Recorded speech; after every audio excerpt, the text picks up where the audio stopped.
Welcome. Even in this age of hyperlinks and cyberspace, nearly 6 centuries after Gutenberg devised his printing press, it's still possible for a single book to shake the foundations, rattle cliches, upend dogma, unnerve ideologues, and arm everyday people with the knowledge they need to fight back against the predatory powers that have robbed them of their birthright as citizens. This is such a book, Capital in the 21st Century, by the French economist Thomas Piketty, the book of the season to many, to others, the book of the decade. Reviewers have called it a bulldozer of a book, magisterial, seminal, definitive, a watershed. At 700 pages, it's already a bestseller, and there isn't a single scene of seduction, not one celebrity interview, not one picture, just graph after graph, fact on fact, drawn from 2 centuries of data and embedded in prose that can suddenly explode like a supernova in the brain. Here's one of its extraordinary insights. We are heading into a future dominated by inherited wealth as capital concentrates in fewer and fewer hands, giving the very rich ever greater power over politics, government, and society. Patrimonial capitalism is the name for it, and it has potentially terrifying consequences for democracy. For those who work for a living, the level of inequality in the U.S., writes Piketty, is probably higher than in any other society at any time in the past, anywhere in the world. Over 3 decades, between 1977 and 2007, 60% of our national income went to the richest 1% of Americans. No wonder this is the one book the 1% doesn't want the other 99% to read. Paul Krugman has been writing extensively and generously about Piketty's book. The Nobel Prize-winning economist and New York Times columnist calls it a tour de force, a magnificent sweeping meditation on inequality that will change both the way we think about society and the way we do economics. As scholar, author of many books, and widely read columnist and blogger, Paul Krugman has himself changed a lot of thinking on politics and economics. Welcome back. Hi. Inequality has been on the table for a long time. You've written extensively. Others have too. I mean, it's a familiar issue, but what explains that this book has now become a phenomenon? Actually, a lot of what we know about inequality actually comes from him because he's been an invisible presence behind a lot. So when you talk about the 1%, you're actually, to a large extent, reflecting his prior work. But what he's really done now is he said, even those of you who talk about the 1%, you don't really get what's going on. You're living in the past. You're living in the 80s. You think that Gordon Gekko is the future. And Gordon Gekko is a bad guy. He's a predator, but he's a self-made predator. And right now what we're really talking about is we're talking about Gordon Gekko's son or daughter. We're talking about inherited wealth playing an ever-growing role. So he's telling us that we are on the road not just to a highly unequal society, but to a society of an oligarchy, a society of inherited wealth, patrimonial capitalism. And he does it with enormous amount of documentation, and it's a revelation. I mean, even for someone like me, it's a revelation. I was going to ask, what does Paul Krugman have to learn from this book? Even the title, the first word in the title, capital. We stopped talking about capital. Even people like me stopped talking about capital because we thought it was all about human capital. We thought it was all about earnings. We thought that the wealthy were people who one way or another found a way to make a lot of money. Right. And we knew that that wasn't always true. We knew that in the Gilded Age or in the Belle Epoque in Europe, which he prefers to talk about, that high incomes were mostly the result of having lots and lots of assets. But we sort of said, well, that's not the way things work anymore. And he says, oh yeah? It turns out that you're wrong, that it's true that right now a lot of high incomes in America are people who didn't start out all that rich, but we're rapidly moving towards a state where inherited wealth dominates. I didn't know that. I should have known it. I should have thought about it, but I didn't. And so then here comes this book with, I mean, it's beautiful. It happens to be analytically beautiful, if that makes any sense at all to the viewers. As you know, I'm no economist, but I found this book, as I said in the opening, just very readable, and suddenly there'd be this moment of epiphany. Yeah, it's a real eureka book. You suddenly say, oh, the world is not the way I saw it. The world, in fact, has moved on a long way in the last 25 years and not in a direction you're going to like, because we are seeing not only great disparities in income and wealth, but we're seeing them get entrenched. We're seeing them become inequalities that will be transferred across the generations. We are becoming very much the kind of society we imagine we're nothing like. Here's Piketty's main point. Capital tends to produce real returns of 4 to 5%, and economic growth is much slower. What's the practical result of that? What that means is that if you have a large fortune, suppose that our family has a large fortune, the inheritors of that large fortune can live very, very well. They can live extraordinary standard of living and still put a large fraction of the income from that fortune aside, and the fortune will grow faster than the economy. So the big dynastic fortunes tend to take an ever-growing share of total national wealth. So when you have a situation where the returns on capital are pretty high and the growth rate of the economy is not that high, you have a situation in which not only can people live well off inherited wealth, but they can actually pass on to the next generation even more, an even higher share. So it's all, in his terms, R, the rate of return on capital, and G, the rate of growth of the economy. And when you have a high R, low G economy, which is what we now have, then you're talking about a situation in which dynasties come increasingly to dominate the top of the economic spectrum, and a tiny fraction of the population ends up very dominant. What's the realistic impact of this on working people? There's a direct impact, which is that part of income is always going to go to labor, although that seems to be a diminishing fraction, but the part that comes from capital is going to be in the hands of a very few people.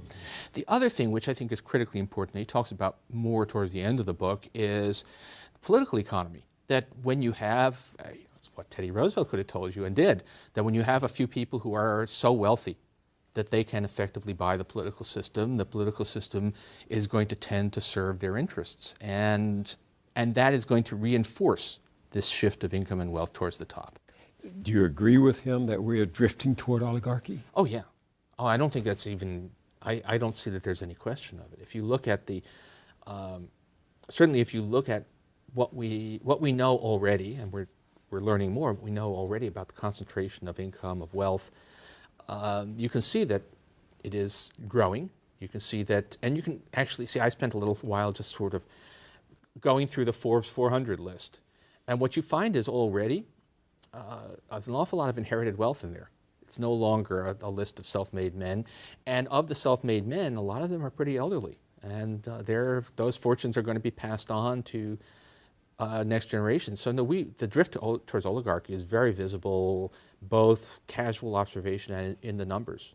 I was taken with something you wrote the other day. You said that, in your opinion, the real problem is not capital accumulation per se, as much as it is, quote, remarkably high compensation and incomes. Now, how does that differ from what you were just saying about wealth that passes to the next generation? So right now, high incomes are still primarily coming from people who've made a lot of money, typically as corporate executives. That has been the story. So the big expansion of inequality in the United States since the 1970s has so far been driven by high salaries, high bonuses, and so on. That's where we are now. But our image of the top is really a quarter century old. It is about the way things were when these great fortunes were just getting started, when we were just seeing the explosion of inequality. But we're well along the way towards one in which it is, in fact, an older thing, where people accumulate capital, pass it on to their heirs, and you get these dynastic wealth. So right now, and this is where Piketty has interesting things to say, but not this compelling vision about why America is so unequal right now. But looking forward, he's telling us that the story is already changing, and it's going to change more. So we are going to probably, unless something gets better, we're going to look back nostalgically on the early 21st century when you could still at least have the pretense that the wealthy actually earned their wealth. And by the year 2030, it'll all be inherited. And at the same time, we can't even manage to pay workers a minimum wage of $10.10. Yeah, and what's amazing, I thought actually one of the most depressing things, although enlightening in his book, is he talks about France in the Belle Epoque, the years before World War I, which was ideologically as much a society committed to equality in principle as we are today, but in practice was totally dominated by very wealthy families, where it was impossible to even raise the possibility of seriously taxing great wealth, where it was very hard to do anything to improve the conditions of ordinary workers. And it shows you how that can happen, how you can have a society where even though the ideology is democratic, even though we claim that all men are equal, in practice, not a chance. Isn't that what's happening now in this country? Exactly. That's the point. And what's funny is at the time, Americans used to say, oh, we should never allow ourselves to become like old Europe, and in fact we have. But we have had the Rockefellers, we've had the Carnegies, we've had the Pews, we've had big dynasties that transferred their wealth from one generation to another. Yes. Before World War I, we had our dynastic families, but they were not nearly as dominant as they were in Europe, largely not because we didn't have high returns on capital, but because we were growing so fast. We were an immigrant nation, a fast-growing nation, so they hadn't been able to establish a lock. And then after that, we had a long period of high taxation of large estates, of high taxation of capital income. But now we're on our way back. Now we're on our way back towards something that looks much more like that kind of hierarchical society. Piketty makes the point that the very size of inherited fortunes today is so great that it practically makes them invisible. Quote, wealth is so concentrated that a large segment of society is virtually unaware of its existence. Sure. If you have conversations with people who are not in this business, who are not economists, they have no idea what real wealth means in America. They think that having $1 million makes you wealthy. They think that, or having a salary of several $100,000 makes you wealthy. And while it's certainly true, that's a vastly privileged condition compared with most people, the sheer size of those big fortunes is so far outside our normal experience that it does become invisible. You're never going to meet these people. You're never going to have any sense of what it is that they control. And most people, I think, have no idea just how far the commanding heights are from you and me.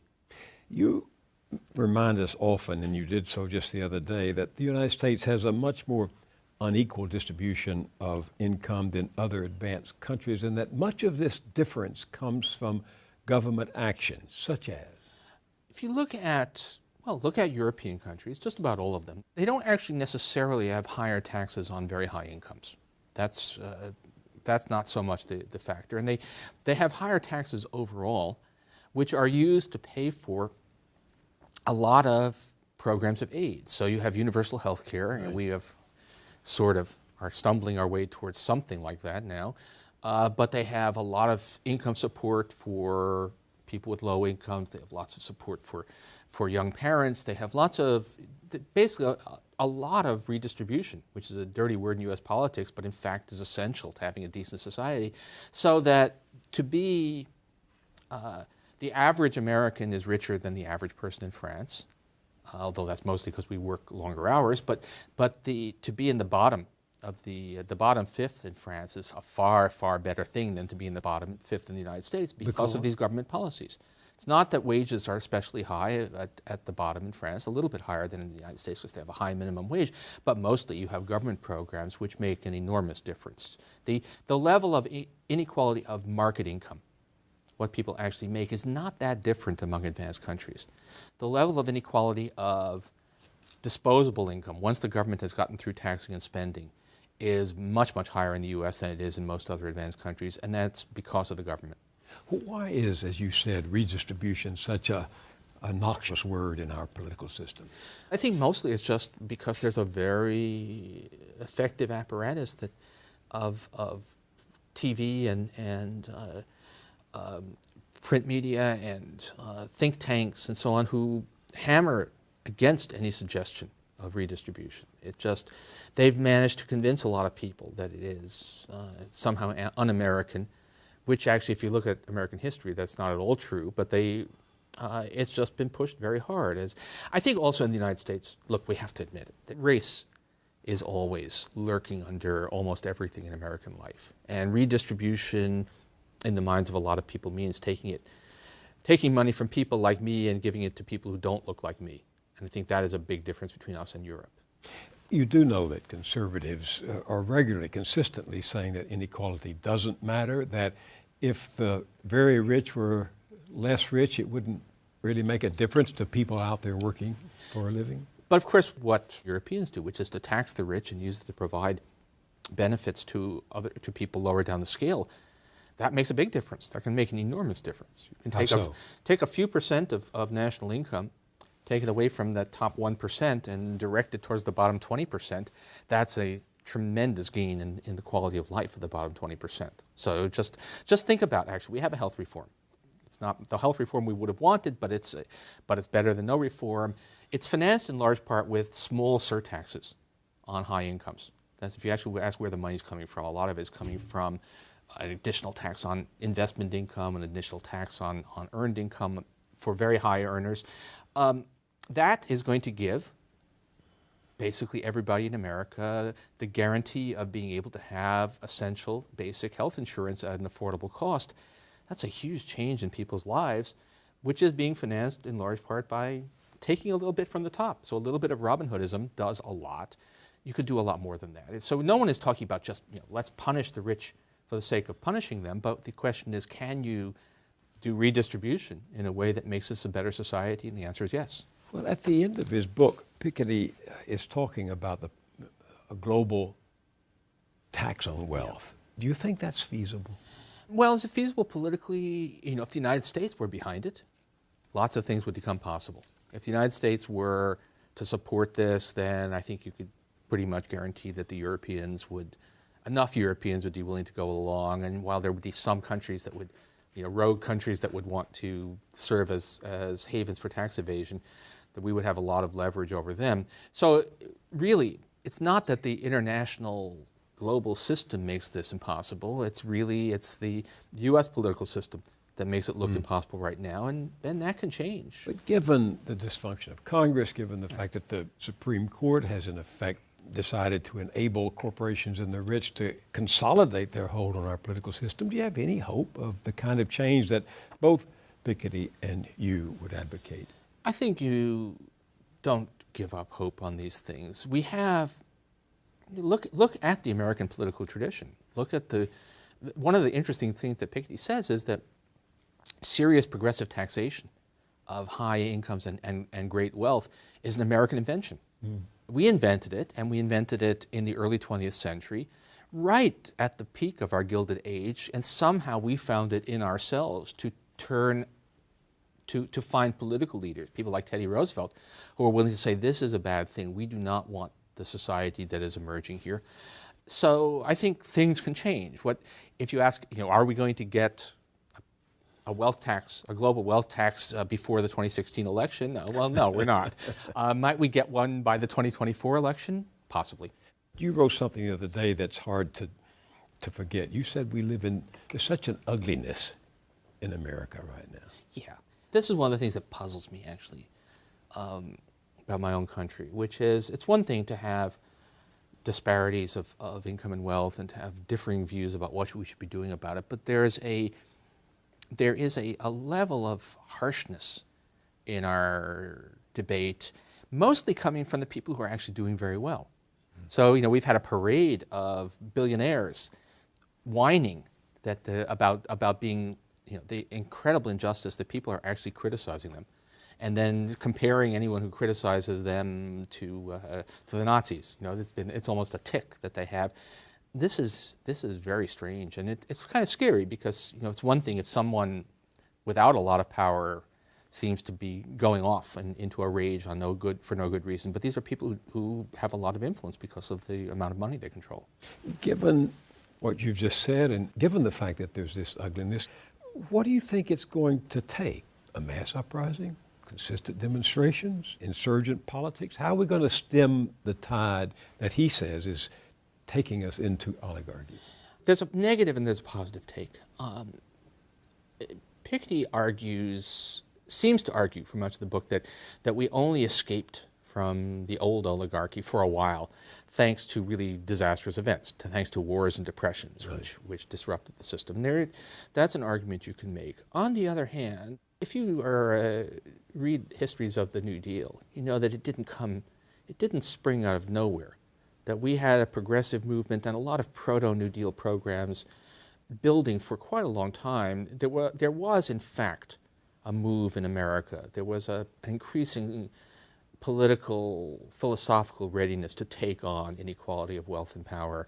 long before FDR moved into the White House. And so I think there are better angels of our nature, that there is this ugliness, and which can be frightening, but there is also a redemptive streak in here and in other places, and you don't give up hope on this, that given consistent argumentation, given events, and perhaps, as people become more aware of what is actually going on, then there is a chance of changing things.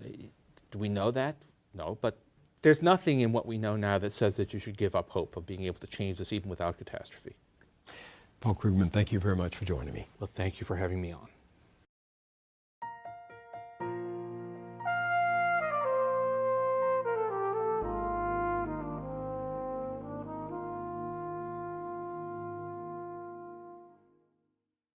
The evidence keeps mounting. Just this past Tuesday, the 15th of April, tax day, the AFL-CIO reported that last year, the chief executive officers of 350 top American corporations were paid 331 times more money than the average U.S. worker.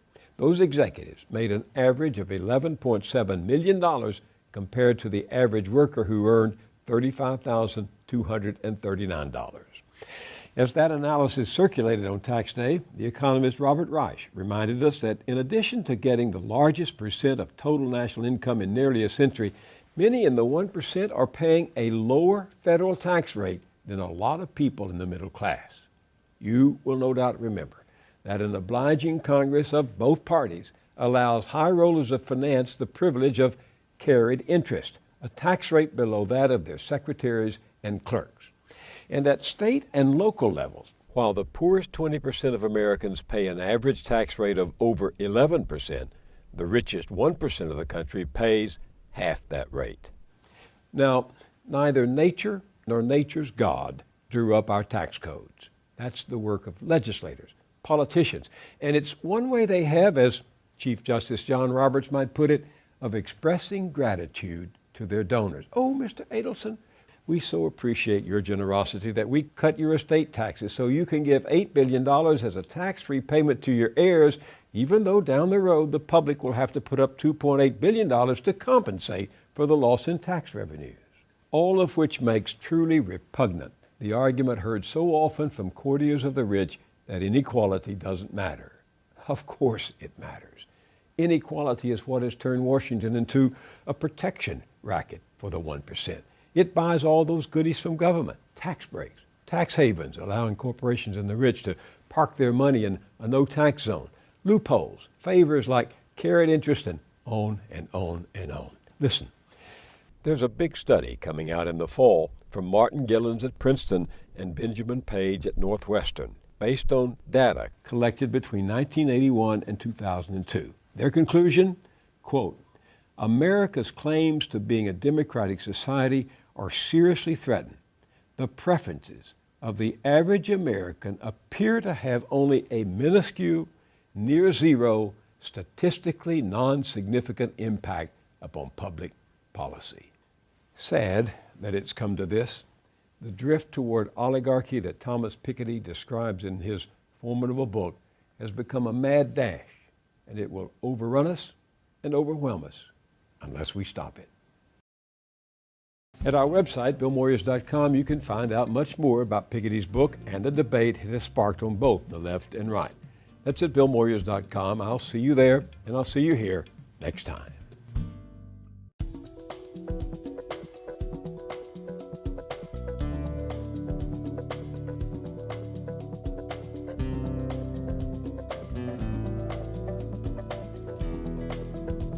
Don't wait a week to get more Moyers.